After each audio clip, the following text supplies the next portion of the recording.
Good morning. On this week's installment of The Professor Helps, I'm going to be talking to you about friendship. There's a great quote by Jane Austen that I really love, which is, "There is nothing I would not do for those who are really my friends. I have no notion of loving people by halves. It is not my nature." This is a tough topic because not all friendships are created equal. I definitely have friends that, we are there for each other in different ways. If at 3 o'clock in the morning I had need to call them, I would do that. Not every friend on my list is that way. And my desire in this post is not to make every friendship that way. My desire is to put an end to the ghosting that happens and to avoid the half-baked friendships that I've been seeing start to crop up. I'm going to explain. So I used to rail against text messages. I hated them. I thought that they were the lowest form of communication. And I have come around the table to the other side going, sometimes a well-placed text can be just as comforting as a phone call. I don't know about you, but sometimes when people call now, I'm thinking it's going to be bad news because people just don't, in general, call. In my circle of friends, you set up phone calls and schedule them and things like that. So it has definitely become more common for people to text as a way to communicate, and I am okay with that. And I've also realized that in the hierarchy of friendship, the first connection, obviously preferred by me, is face-to-face. And the reason is because you can see my face and you can hear my tone, and there isn't that sometimes there's a connection issue. Literally, there's a connection issue. You can't hear the other person on, a phone call. You can't see their face when they react to something that you say. There's a lot of reasons to prefer face-to-face. Second, of course, is the actual phone call back and forth. I have several of my friends, dear friends, who hate the phone. And somehow we make it work. We manage to figure out what works best for both of us. And then there are some friends who they really, really like the text. I'm a big fan of the text for checking in. I'm not up for a whole phone call. Believe it or not, that does happen to me. I'm not up for a whole phone call, but I really want to check on you and see how you're doing. And I think that some of this is born out of people are busy. And it's very easy to slough it off as, well, I'm busy. And if they don't understand, then screw them. And it's just it's not that simple. My good friend, who is a friend I just became friends with last year, said, friendship is a two-way street. It's literally that simple. And it's literally that complicated. Because if you have a text message on your phone right now that you haven't responded to because you haven't thought about what you want to say, or you're just I'm just too busy right now, that's fine. But the other person on the other end is wondering if they're anything like me or you, have I done something to offend that person? Or maybe they're just thinking you're busy. And so somewhere between that is where we should live. And if someone texts you a message, I wish there was a way to say, I don't have time for this right now. I'm just going to send you a thumbs up. Oh, wait, there is a way to do that. You can put a thumbs up on a text message. You can put a heart on a text message. You can literally say, gosh, I really want to talk to you. Now's not the time.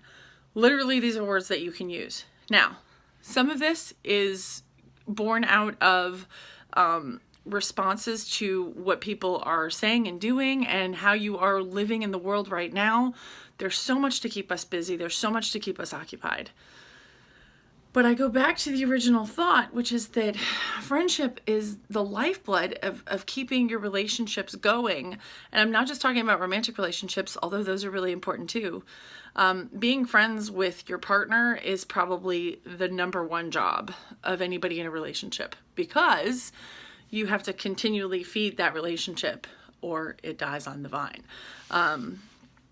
Somebody put it like this, that relationships are meant to die. You have to tend them like a plant in order to keep them going.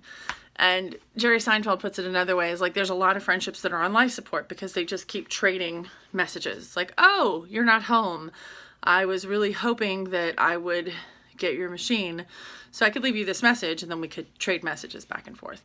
Now with text messages and social media outlets, it's a lot easier to stay connected, yet feel really disconnected. So what is the best way to put this? A couple of years ago, and I will not name names because that would be unkind to the person who's decided to be unkind to me, and I'm not going to do the same thing. A couple of years ago, I became friends with somebody who we were friends because we were thrown together on a project, and I got very, very attached to this person, like I typically do.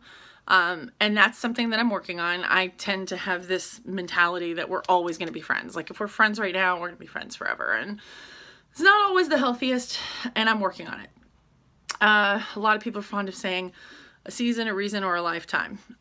Definitely have experienced lifetime friendships, and for those I'm very, very grateful.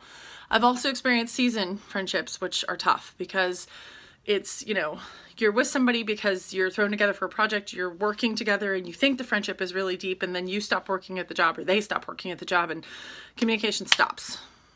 Dead. Then there's the reason. There are people who come into your lives for a reason, and it's to highlight something about your life that maybe you aren't aware of or that you need support, and then they just kind of fade away.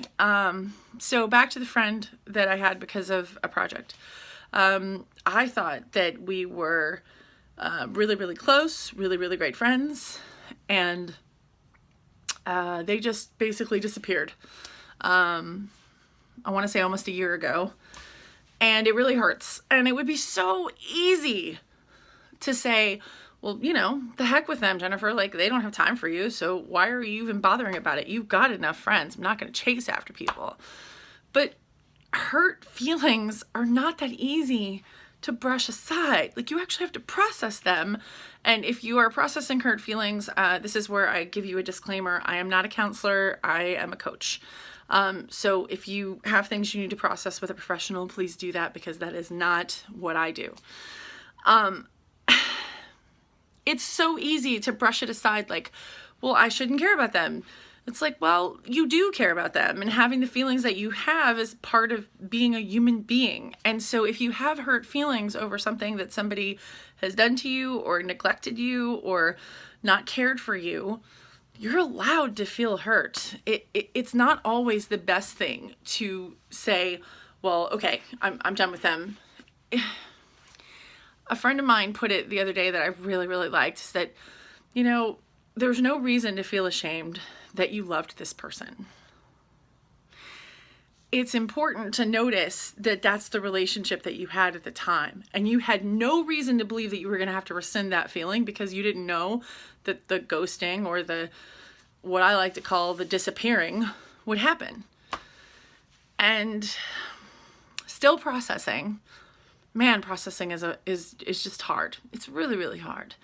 And I've definitely had friendships where that has happened. I have called the person on the carpet and we've had a really deep and pretty strong conversation about, what happened. And sometimes it's as simple as, somebody in my life was causing me strife and I was dealing with that and it was taking everything I had. So sorry. Other times it has been, yeah, you actually did something that really hurt my feelings and I didn't necessarily want to talk about it, but now we're talking about it. And so we resolved it. And my intent here is not to make you feel guilty and reach out to every single person on your friends list. It's to make you conscious and intentional about the friendships that you do have and the ones that maybe you're building. It's really hard to build new friendships right now, and it's still possible. Conversations that you have with people over a screen or, having a conversation with someone and saying, hey, we should do like a Zoom play date, or we should do something online, or we should have like a group activity where everybody is safe, but everybody is talking. I tried that a couple of months ago and I did a weekly happy hour on Zoom, which I really liked and it was working pretty well.